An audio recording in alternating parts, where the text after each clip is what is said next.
Mom, will you please do the introduction? Oh, I've heard Cameron do this many times, and I'd like to hear it again. He does the Cremation of Sam McGee, which was written by Robert Service. I really enjoy listening to it. Okay. All right, Daddy. There are strange things done in the midnight sun by the men who moil for gold.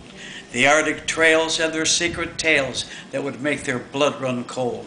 The northern lights had seen queer sights, but the queerest they ever did see was on the night of the march of Lake LaBarge, where I cremated Sam McGee. Now Sam McGee was from Tennessee, where the cotton blooms and blows. Why he left his home in the south to roam around the pole, God only knows. He was always cold, but the land of gold seemed to hold him like a spell, though he'd often say in his homely way he'd sooner live in hell. On a Christmas day, we were mushing our way over the Dawson Trail. Speak of your cold through the Parker's fold, it stabbed like a driven nail. If eyes we closed, our lashes froze, till sometimes we couldn't see. It wasn't so much fun, but the only one to whimper was Sam McGee. On that very night, as we lay packed tight with the robes beneath the snow, and the dogs were fed and the stars overhead seemed to dance heel and toe, he turned to me and he said, "Caps, I guess I'll catch you on this trip, I guess.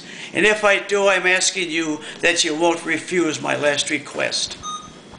Well, he seemed so low, and I couldn't say no, and he said in his mournful way, "It's the cursed cold, and it's got right hold, and I'm chilled clean through the bone. It ain't being dead, but it's the awful dread of the icy grave that pains. So I'm asking you to swear, foul or fair, that you'll cremate my last remains." Well, a pal's last need is a thing in heat, and I swore it would not fail. And we struck out at the streak of dawn, and my God, he looked ghastly pale. He crossed on the sleigh, and he raved all day of his home in Tennessee. And before nightfall, all that was left was the corpse of Sam McGee.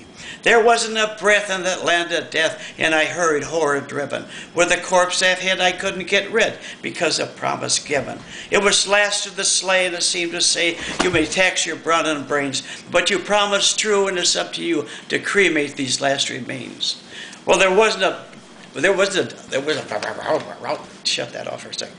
There wasn't a breath in that land of death, and I hurried horror-driven. With the corpse half hid, I couldn't get rid because of promise given. It was lashed to the sleigh, and it seemed to say, "You may tax your brawn and brains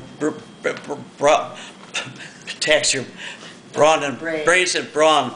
So it's up to you to cremate these last remains." And on we went. The dogs were spent, and the grub was getting low. The trail was bad, and I felt half mad, but I swore I would not give in. And it often sing of the hateful thing, and it hearkened with a grin, until we came to the marge of Lake LaBarge, where there was a derelict there lay. It was jammed in the ice, and I saw it twice, that it was called the Alice May. And I looked at it and thought a bit, and looked at my frozen chum, and here, said I, in a sudden cry, is my crematorium.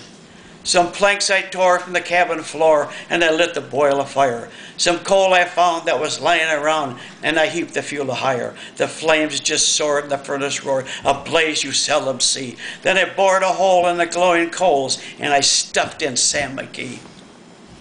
Then I made a hike because I didn't like to hear him sizzle so, and the greasy smoke in an inky cloak went streaking down the sky. How long in the snow I wrestled with grisly fear I do not know, but the stars came out and danced about, and here again I ventured near. I was sick with dread, but I bravely said, "I'll just take a peep inside. I guess he's cooked," and this time I looked, and the door opened there wide.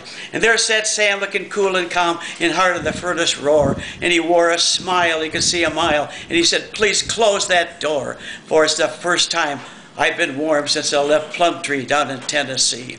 Yes, there are strange things done in the midnight sun by the men who moil for gold.